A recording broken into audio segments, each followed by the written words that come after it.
রাজধানীর সোহরাওয়ার্দী উদ্যানে চলছে বাংলাদেশ জামায়াতে ইসলামীর জাতীয় সমাবেশ। সকাল 10:45টার দিকে হামদনাদের মধ্য দিয়ে জাতীয় সমাবেশের প্রথম পর্ব শুরু হয়। মূল অনুষ্ঠান শুরু হবে দুপুর 2টায়। 7 দফা দাবিতে জামায়াতের জাতীয় সমাবেশে এরই মধ্যে মানুষের ঢল নেমেছে।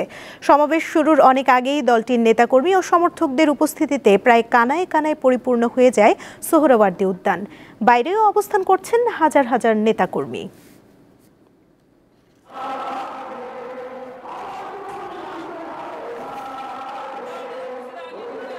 আমাদের দেশটা যেন সুশাসন প্রতিষ্ঠিত হয়, আইনের শাসন নিশ্চিত হয়, মানুষ সুবিচার পায়। 24শে জুলাইয়ের প্রত্যেকটা শহীদের রক্তের প্রতিশোধ না নেওয়ার পর্যন্ত, বিচার না হওয়া পর্যন্ত আমরা এই রাজপথ ছাড়বো না। আমাদের এই মহাসমাজটা সারা দেশের মধ্যে একটা আলোড়ন সৃষ্টি করুক এবং আগামী নির্বাচনে মানুষ যাতে দাঁড়িপাল্লার পক্ষে একটা জোয়ার সৃষ্টি হয়, দেখে ভোট দিতে পারে, আমরা সেই প্রত্যাশা জনগণের কাছে করি। জুলাই সনদ এবং সনদ বাস্তবায়ন এবং ঘোষণার জন্য এটা ছাত্র জনতার আকাঙ্ক্ষা।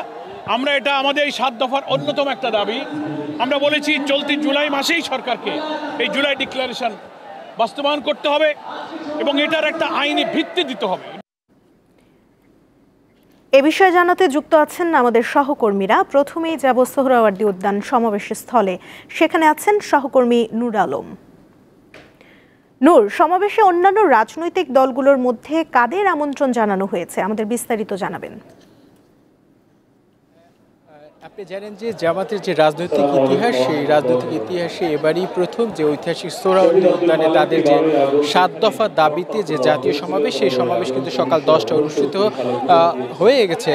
এখন কিন্তু বেলা যেহেতু 1টার কিছু বিষয়, আপনি জানেন যে 2টার পরেই কিন্তু তাদের যে আজকের এই যে সমাবেশ, সেই সমাবেশটা অনুষ্ঠিত হবে। এর মধ্যে আমরা দেখেছি যে বিভিন্ন যে কেন্দ্রীয় নেতারা রয়েছে তারা কিন্তু উপস্থিত হয়েছে। তবে এখন পর্যন্ত আমরা যে রাজনৈতিক দলগুলো রয়েছে তাদেরকে আমরা দেখতে পাইনি। তবে যেহেতু জামাতের যে আমিরে জামাত রয়েছেন, তিনি দুপুর 2টায় কিছুক্ষণ পরে আসবে। তবে এর মধ্যে যে বিভিন্ন সকল রাজনৈতিক দলকে কিন্তু আমন্ত্রণ জানানো হয়েছে বলে নিশ্চিত করা হয়েছে। আমরা কথা বলেছি জামাতের যে সেক্রেটারি জেনারেল রয়েছে মিয়া গোলাম পরোয়ার, তিনি বলেছেন যে যেহেতু আজকে 7টি দফা প্রেক্ষিতে আমি যদি দফাগুলো একটু দাবিগুলো একটু বলতে, সেটা হচ্ছে জুলাই যে গণঅভ্যুত্থানের শহীদ এবং আহত যে পরিবার রয়েছে তাদের পুনর্বাসন, পিআর পদ্ধতিতে জাতীয় নির্বাচন, প্রবাসীদের যে ভোটের ব্যবস্থা, দুর্নীতিমুক্ত বাংলাদেশ এবং লেভেল প্লেইং যে নির্বাচন যে ফিল্ড নিশ্চিতকরণ, জুলাই গণঅভ্যুত্থানের বিচার, প্রয়োজনীয় মৌলিক সংস্কার এবং জুলাই সনদ এবং ঘোষণাপত্র বাস্তবায়ন। এবং এই কেন্দ্র করেই কিন্তু আমরা যেটা দেখেছি যে রাজধানী সহ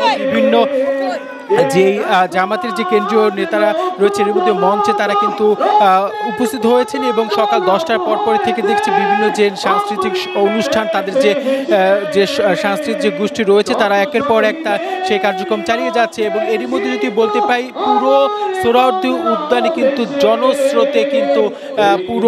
জনস্রোতে কিন্তু পরিণত হয়েছে। যেহেতু এগুলো পূর্ব কর্মসূচির অংশ হিসেবে জানেন যে 19শে জুলাই অর্থাৎ আজকে কিন্তু তাদের এই জাতীয় সমাবেশ।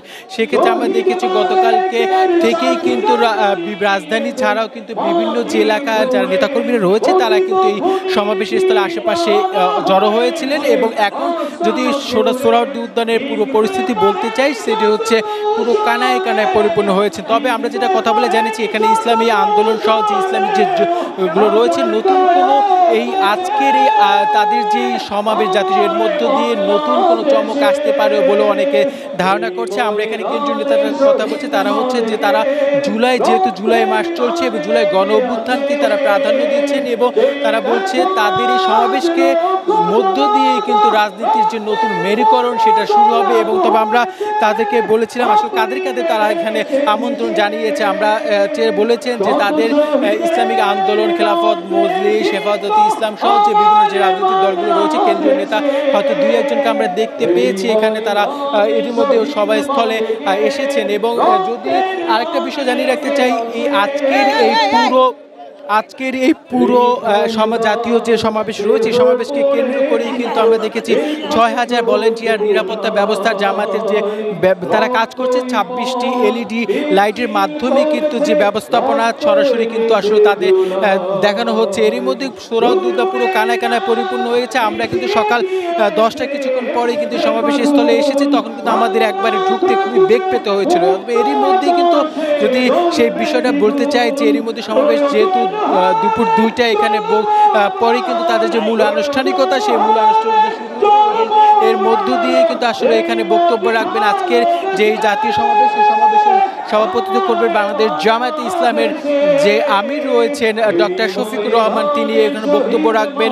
বিভিন্ন রাজনৈতিক দলের নেতাকর্মীরাও বক্তব্য রাখবেন এবং বক্তব্যের মধ্য দিয়ে আসলে সুস্পষ্ট কিন্তু আসলে আমরা জানতে পারবো আসলে আজকের সমাবেশের মধ্য দিয়ে যে আগামী যে রাজনীতি এবং 7 দফা আসলে কতটুকু বাস্তবায়ন করতে পারবে সেটা কিন্তু জানতে পারবো। নূর, আপনাকে ধন্যবাদ।